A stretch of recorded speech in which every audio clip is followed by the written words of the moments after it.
Assalamualaikum warahmatullahi wabarakatuh. Nama saya Devita Rahmawati dari kelas 1010 nomor absen 9. Kali ini saya akan menceritakan salah satu kisah Nabi, yaitu Nabi Isa alaihissalam. Nabi Isa alaihissalam merupakan salah satu dari 25 Nabi dan Rasul yang wajib diimani oleh umat Islam. Salah satu kisah Nabi Isa alaihissalam yang paling terkenal ialah peristiwa kelahirannya. Nabi Isa dilahirkan dari seorang perempuan suci bernama Maryam. Kelahiran Nabi Isa merupakan bentuk kuasa Allah Subhanahu wa Ta'ala karena ibunya belum pernah menikah. Kelahiran Nabi Isa sulit dipercaya dan dibenarkan oleh orang-orang yang hanya percaya pada ketentuan-ketentuan hukum alam. Namun, bagi orang-orang yang beriman, kelahiran Nabi Isa merupakan kebesaran Allah yang berkehendak. Maryam adalah seorang wanita salehah yang mengabdikan dirinya kepada Allah Subhanahu wa Ta'ala. Sehari-hari, Maryam mengisi waktunya hanya beribadah dan menyembah kepada Allah di sebuah mihrab Baitul Maqdis. Maryam selama beribadah di dalam mihrab tidak pernah bertemu dengan seorang lelaki pun kecuali Nabi Zakaria yang memelihara dan menjaganya sejak kecil. Pada suatu hari, Maryam didatangi oleh malaikat Jibril yang menyamar dalam wujud seorang manusia.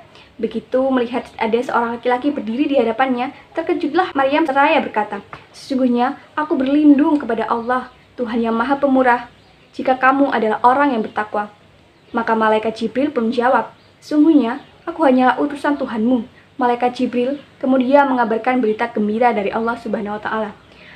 "Wahai Maryam, sesungguhnya Allah telah memilih dirimu, mensucikanmu dan melebihkanmu dari wanita-wanita lain di dunia. Hai Maryam, sesungguhnya Allah menggembirakanmu dengan kelahiran seorang putra yang diciptakan dengan kalimat yang datang dari Allah.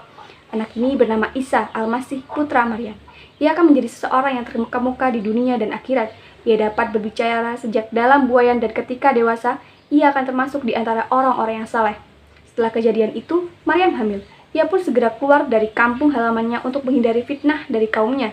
Sampai akhirnya, di suatu tempat yang bernama Baitul Lahmi, Palestina, Maryam menyadarkan tubuhnya di sebuah pohon kurma dan lahirlah seorang anak yang bernama Isa.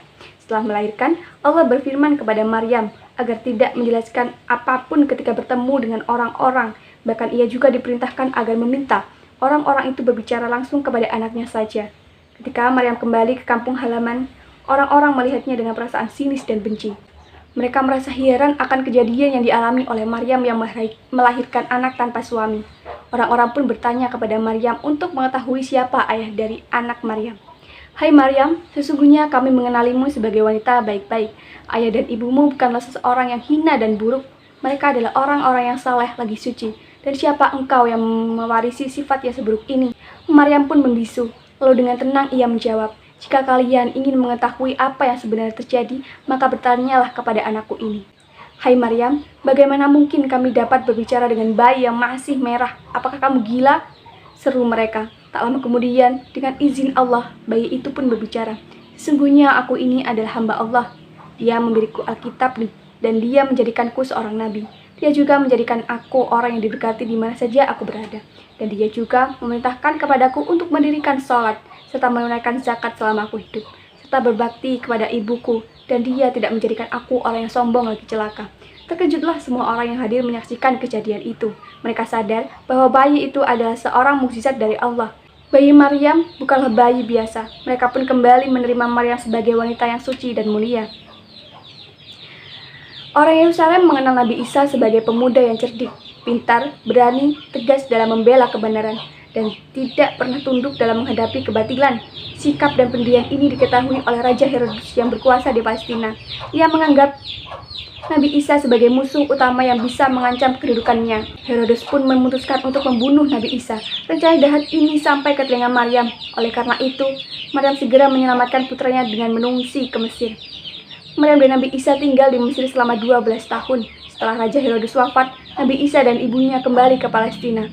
Mereka menetap di Nasirah, sebutan Nasrani dari orang Nasirah, yakni mengikut Nabi Isa berasal dari nama tempat ini. Pada usia 30 tahun, Nabi Isa alaihissalam sering pergi keluar rumah untuk mengasingkan diri dari keramaian, memberikan nurani, dan mencari pencerahan jiwa. Ketika menuju ke Bukit Zaitun, Nabi Isa jatuh terduduk dekat sebuah batu besar. Tiba-tiba ada yang datang menghampirinya, lalu memintanya menjadikan batu besar itu roti. Namun, Nabi Isa tidak mengabulkannya. "Kebesaran Tuhan hanya ada pada Allah," kata Nabi Isa. Mendengar jawaban ini, orang itu yakin bahwa iman Nabi Isa tetap teguh.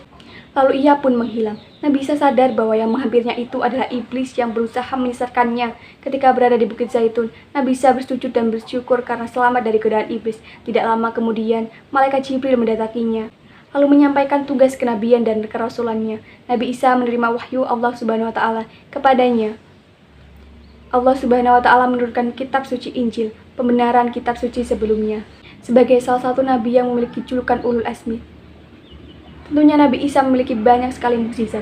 Mukjizat-mukjizat tersebut antara lain adalah lahir tanpa adanya seorang ayah, dapat berbicara sewaktu masih bayi, membentuk tanah seperti burung, kemudian menghidupkan roh, lalu tanah itu menjadi burung, menyembuhkan orang buta, menyembuhkan orang yang berpenyakit sopak, menghidupkan kembali orang yang mati, diberi kemampuan melihat hal-hal yang gaib melalui panca inderanya meskipun ia tidak menyaksikannya secara langsung, dan menurunkan makanan dari langit karena permintaan Hawariyun.